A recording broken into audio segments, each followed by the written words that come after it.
કે કોઈ પણ માણસ નેતા બને તો એ બે કામ કરી શકે. એક કે કોઈ રોડ બન્યો, કોઈ નાળું બન્યું, કોઈ ગટર બની, ક્યાંક બ્લોક નખાયા, એ થયા સરકારી કામ. પણ એના કરતા મોટું કામ એ છે કે નેતા પોતાના સમાજને હિંમત આપે, બળ આપે, આત્મવિશ્વાસ આપે અને સમાજને બેઠો કરે લડવા માટે. એ સૌથી મોટું કામ હોય છે. ચૈતરભાઈ વસાવાએ આદિવાસી સમાજને હિંમત આપવાનું કામ કર્યું, આદિવાસી સમાજના યુવાનોને બળ આપવાનું કામ કર્યું.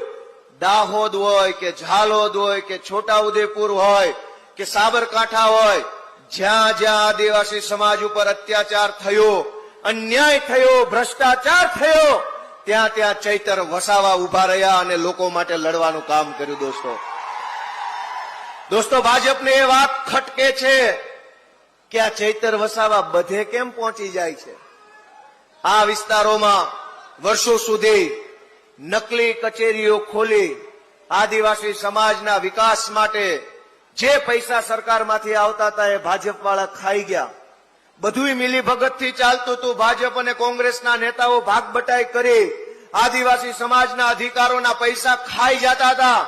એને રોકવા વાળું, ટોકવા વાળું કોઈ નહોતું. તો ભાજપને મજા આવતી હતી, કોંગ્રેસને મજા આવતી હતી.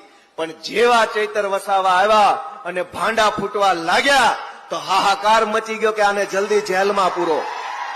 જો આને જેલમાં નહીં પૂરો તો આ બધો ભાંડો ફોડશે. દોસ્તો, મનરેગા કૌભાંડ 2,500 કરોડ રૂપિયા આદિવાસી સમાજના ખાઈ ગયા.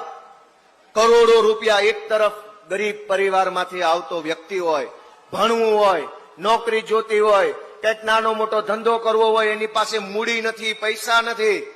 બીજી બાજુ આદિવાસી સમાજના ગ્રાન્ટના પૈસા કરોડો રૂપિયા ખવાઈ જાય છે.